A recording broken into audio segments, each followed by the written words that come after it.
बिस्मिल्लाहिर्रहमानिर्रहीम। आज का जो हमारा टॉपिक है ये है पार्ट 3 और टाइप्स ऑफ सेट के वाले से, और ये टाइप ऑफ सेट की आखिरी वीडियो है। और आइए हम इसमें देख लेते हैं कुछ मज़ीद टाइप्स।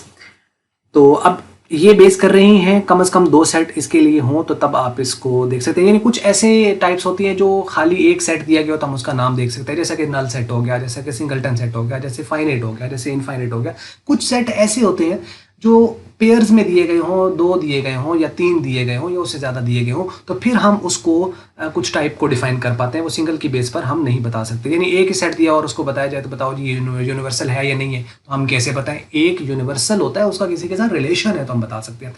एक ही सेट दे के हमसे पूछे बताओ जी ये पावर सेट है या नहीं है, या सुपर सेट है या नहीं है, तो हम एक को देके सुपर सेट कैसे बता सकते हैं? सुपर सेट किसी सेट का होगा तो वो साथ उसका कोई दूसरा सेट होना चाहिए। इसी तरीके से हमें कोई कहे एक सेट देके हमें कहे अच्छा बताओ ये डिसजॉइंट सेट है या नहीं है, तो खाली एक सेट को देके हम डिसजॉइंट कैसे बताएं? या कोई एक देके हमें कहे कि बताओ ये ओवरलैपिंग है या नहीं है, या इक्वल है या इक्वलेंट है या नहीं है, तो मीन्स के इसके लिए कम से कम 2 सेट होना जरूरी है। पावर सेट दे तो वो ये कह सकता है कि चलो जिसका पावर सेट फाइंड आउट करें। एक ही सेट देकर वो पावर सेट फाइंड करने के लिए कह सकता है। तो लेकिन कुछ ऐसे होता है जिसके अंदर कम से कम 2 सेट का होना जरूरी, और ये उसी के ऊपर वीडियो बेस कर रही है। तो डिसजॉइंट सेट, ओवरलैपिंग सेट, ये दोनों एक दूसरे के उल्टे हैं। इक्विवेलेंट और इक्वल, ये भी तकरीबन इन दोनों में असल में फर्क याद रखना है, और इन दोनों में आपने डिफरेंस याद रखना है। ये डिफरेंस भी आ सकता है कि what is the difference between the disjoint sets and the overlapping set, and what is the difference between the equivalent sets and the equal sets. बहुत आसान है, लेकिन ये है कि ये फर्क जानना जरूरी है। बात कर रहे हैं if A and B are 2 sets and no element of set A is present in set B, then A and B are called disjoint sets। बात समझ लगी होगी कि A और B 2 सेट हैं and no element of set A is present in set B, यानी A का कोई भी एलिमेंट B में मौजूद नहीं है, then A and B are called disjoint। यानी A इसका एलिमेंट इसमें मौजूद नहीं है, ना इसका कोई एलिमेंट इसमें मौजूद है। दोनों तरह से आप देख लें तो ये क्या कहलाएंगे? डिसजॉइंट। मतलब इनमें कोई जॉइंट नहीं है, इसमें कोई जोड़ नहीं है, इसमें कोई कनेक्शन नहीं है, इनमें कोई रिलेशनशिप एग्जिस्ट नहीं करता। ए का बी में नहीं है, बी का ए में नहीं है, तो ये दोनों सेट एक दूसरे के कौन से कहलाएंगे? डिसजॉइंट सेट्स कहलाएंगे। इसमें देखिए 1 है, इसमें 1 नहीं है, इसमें 2 है, इसमें 2 नहीं है, इसमें 3 है, इसमें 3 नहीं है, इसमें 4 है तो वो इसमें नहीं है, इसमें 5 है तो इसमें 5 नहीं है, इसमें 6 है तो इसमें 6 नहीं है। तो ये दोनों ए और बी कौन से कहलाएंगे? Disjoint sets. इस तरह आपको समझ लगी होगी। उसके बाद आ जाइए ओवरलैपिंग सेट्स के ऊपर।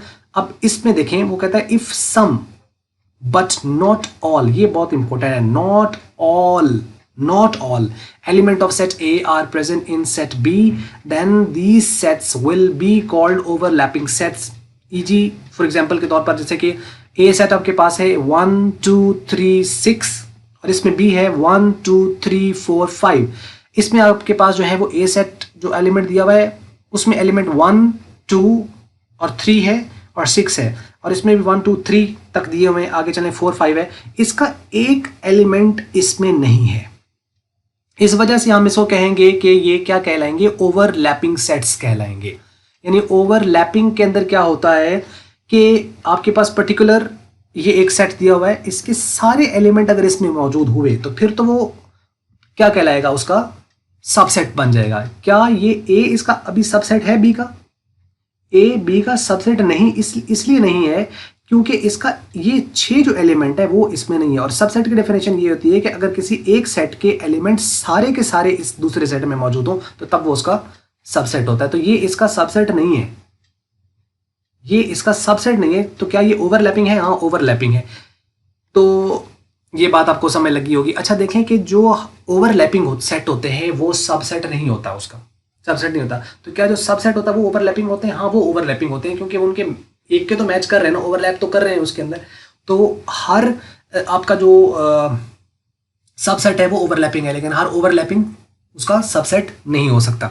तो ये बात आपने यहाँ पर आपको क्लियर होगी होगी, समझ लगी होगी। यानी सारे एलिमेंट उसमें ना हो तो वो कौन सा कहलाएगा? ओवरलैपिंग सेट कहलाएगा। उसके बाद आ जाता है इक्विवेलेंट सेट्स।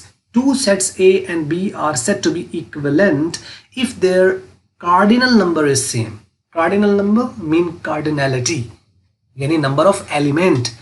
वो कहता है कि that is number of element in set A, इसको हम क्या कहेंगे, number of element in set A is equal to the number of element in set B. अगर ये दोनों बराबर हैं, दो सेट हैं ए और बी हैं, और उसके अंदर number of element in set A और number of element in set B same है, तो वो कौन से कहलाएंगे, इक्विवेलेंट सेट कहलाएंगे। The symbol for denoting an equivalent set is this one, this is called equivalent set symbol. For example A आपके पास है 1 2 3, और यहाँ पे वो कहता है कि number of element in set A is equal to 3, और इसमें 1 2 3, और इसकी कार्डिनलिटी कितनी है, 3 है, क्योंकि 3 एलिमेंट है। और एक और सेट दिया हुआ बी जिसको पी क्यू आर है। अब इसमें देखें ये वैसे ही लेटर्स हैं और ये वैसे ही नंबर है, तो इनका आपस में ताल्लुक नहीं है, लेकिन इनकी कार्डिनलिटी सेम है। इसके 3 एलिमेंट है, इसके भी 3 एलिमेंट है। Here number of element in set B is equal to 3, therefore हम कहेंगे कि A and B are equivalent sets, तो ये इक्विवेलेंट है। तो इक्विवेलेंट में उनकी तादाद सेम होती है, लेकिन एलिमेंट एक जैसे होने जरूरी नहीं है, एक जैसे नहीं होंगे, लेकिन उनकी जो तादाद है वो उनकी सेम होगी। ये आपको बात समझ लगी होगी। उसके अकॉर्डिंगली आप नेक्स्ट देख लीजिए कि इक्वल सेट्स आपके पास हैं, तो वो बात कर रहा है कि two sets A and B are set to be equal if they contain the same elements. Every element of set A is an element of set B and every element of set B is an element of set A। यानी दो set equal तब कहलाएंगे जब A का हर element B में है और B का हर एलिमेंट A में, B का भी उसमें होना चाहिए। यानी A के तो सारे उसमें हैं और B के उसमें नहीं है, फिर वो एक दूसरे के सबसेट और सुपरसेट बन सकते हैं, लेकिन इक्वल नहीं होंगे। जब वो इक्वल होंगे तो फिर वो इम्प्रॉपर सबसेट भी होंगे एक दूसरे के। हम ये भी कह सकते हैं कि जो सेट आपस में एक दूसरे के इम्प्रॉपर सबसेट होते हैं वो इक्वल सेट्स होते हैं, क्योंकि इम्प्रॉपर होते ही वो हैं जो इक्वल होते हैं। ये अब कुछ यानी मैथमेटिकल लैंग्वेज है इस सेट की, तो आपको समझ आ रही होगी कि इसका क्या मतलब है। पिछले लेक्चर आपने देखा तो आपको ये बात समझ लग गई होगी। अब यहाँ पे देखें कि एक सेट आपके पास दे रखा है ए, इसमें है पी क्यू आर एस, और एक सेट आपके पास दे रखा है पी एस आर क्यू। अब इसमें देखें कि सेम एलिमेंट है, क्योंकि ऑर्डर तो मैटर नहीं करता कि पी क्यू आर एस लिखा हुआ है, तो जरूरी नहीं है कि यहाँ पे भी पी क्यू आर एस ही लिखा होता है। यहाँ लिखा हुआ है पी एस आर क्यू, क्योंकि इसमें पी है, इसमें पी है, इसमें एस है, इसमें एस है, वो अलग बात है, वो लास्ट पे है, यहाँ पे दूसरे नंबर पे है। इसमें आर है, इसमें भी आर है, इसमें क्यू है, इसमें भी क्यू है। तो क्या इससे क्या इक्वल है या नहीं है? ये इक्वल है। क्यों इक्वल है? क्योंकि ऑर्डर मैटर करता नहीं है, हम प्रॉपर्टीज में डिस्कस कर चुके हैं। और इसके जो है सेम एलिमेंट आपके पास जो इसमें है वो इसमें, और इसके एलिमेंट है वो सेम इसमें, तो इसका मतलब ए और बी आपस में क्या है, इक्वल सेट्स हैं, और इक्वल सेट्स को इक्वल टू की सिंबल से ही सेट्स में डिनोट किया जाता है। अच्छा, अब एक क्वेश्चन, एक वैसे तो बड़ा कॉमन सा है, लेकिन आपसे चलिए मैं पूछ लेता हूँ, कमेंट्स में आप हमें बताइएगा कि जो इक्वल सेट्स होते हैं क्या उनके लिए जरूरी है कि उनकी कार्डिनलिटी भी सेम हो, या ये भी हो सकता है कि कार्डिनलिटी तो उनकी सेम नहीं है लेकिन फिर भी वो आपस में इक्वल सेट्स हैं? अजीब सा वैसे सवाल है, लेकिन आप इसको कमेंट्स में हमें आंसर दीजिएगा, ताकि एक तो ये बात होगी। दूसरी बात ये होती है, मैं आपको साथ ये बता दूं कि इक्विवेलेंट जो सेट होता है, हर इक्विवेलेंट सेट इक्वल सेट नहीं होता। अब यहां से आंसर भी शायद उस क्वेश्चन का आपको मिल जाए।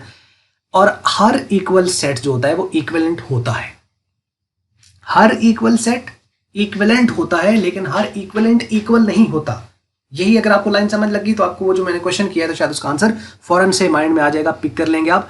तो ये थी जी आज की वीडियो। अगर आपको मल्टीपीडिया की ये वीडियो आपको अच्छी लगी है और तो फिर आप इसको लाइक कर लें, शेयर कर लें दूसरों के साथ। और अगर आपको अच्छी नहीं लगी तो फिर इसको डिसलाइक ज़रूर किया करें। और आप लोगों की सपोर्ट का वैसे मैं बहुत खुश हूँ जी, बहुत शुक्रिया आप लोगों की सपोर्ट का। बहुत अच्छे आप जो है वो हमें अप्रिशिएट करते हैं कमेंट्स के थ्रू, और यही हमें जो है वो ज़्यादा मोटिवेट करता है और हम मज़ीद इसके ऊपर स्पीड के साथ और एक अच्छा कंटेंट प्रोवाइड करने में इस काबिल हो सकते हैं। तो बस बहुत शुक्रिया आपका वीडियो देखने का और सपोर्ट करने का।